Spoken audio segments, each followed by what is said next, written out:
Good morning, everybody. Hope everyone's doing well. Today, I wanted to speak of when was seed oils founded. So, when were they created, essentially? So, let's go back to World War II.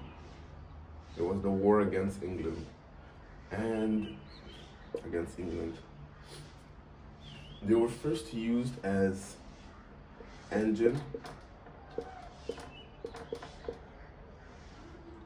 They were first used as engine lubricants. Engine lubricants.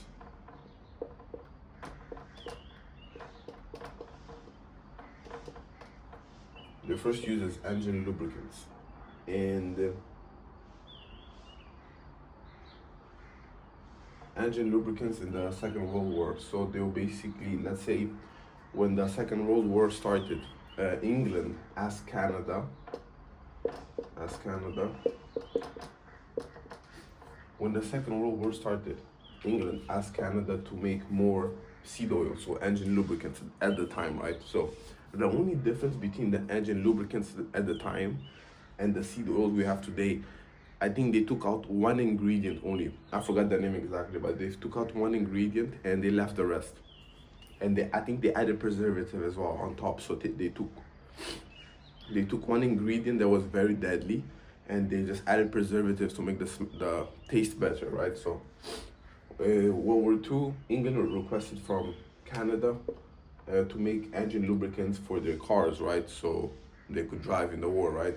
But they overspend on the engine lubricants, over 70%, right? So they had this all this oil, and they were thinking like, how can we make more money with this, right? So we have 70% left. It was a lot of money still, and they said like, okay, let's make seed oils.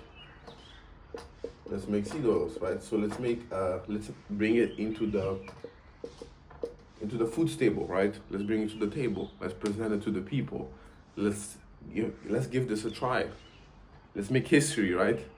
I mean, so in 1913, Procter & Gamble created seed oils, right? With the help of the scientists to basically make it a little bit edible for people, right? So they created in 1913, they started the manufacture, and then went Crisco Sargent, right?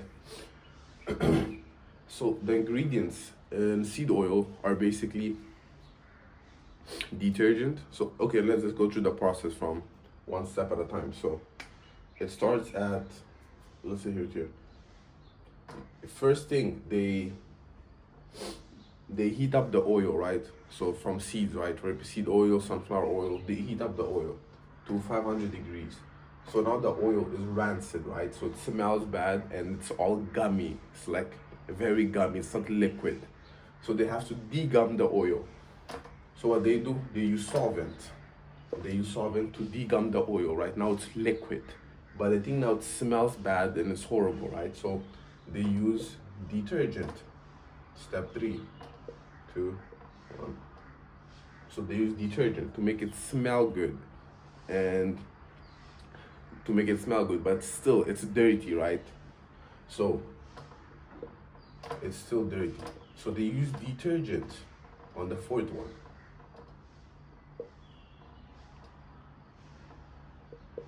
So let's go back to the start. First, they heat up the oil to 500 degrees, right? So high heat. So now it becomes rancid. Second, they have to degum the oil because it's all gummy. So they use solvent. And then it's smelly and dirty. So they use perfume. And then on the fourth, they use detergent to clean and make it smell good. On the last step, they add preservatives to add some taste to it, because, well, it's not food, man. So this is not food. So they add preservatives at the end. Not only that, these are literally the 5 ingredients in seed oils. Think about it. Whenever you go to your store and you buy rapeseed oil, you buy something, let's say the most popular one, right? Sunflower oil.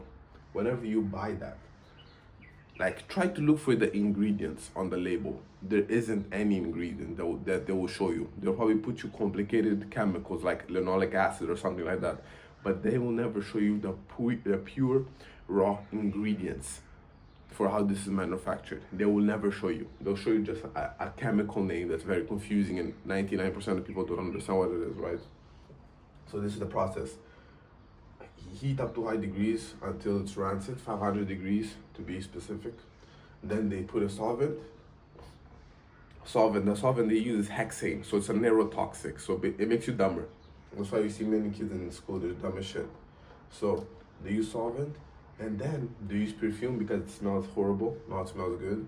It's still dirty, so they use detergent to clean it, but there's still like taste missing, you know. They have to put some taste there, right? So they use a ton of preservatives to give it taste, and then it goes to your table. Yes, and then you eat it with a smile on your face like this. This is you, all happy. You see, basically bald, no hair because you're eating seed oils.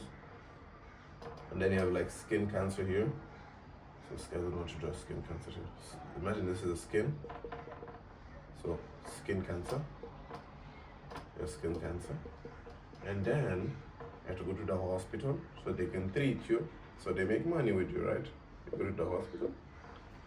Now you're not that happy, right? You're happy when you're eating it, but now you have cancer and you're in the hospital, and they say they're gonna treat you well, but they won't. So now you're like a bit sad, like this. You're a bit sad, and then the thing is that then it's GG's.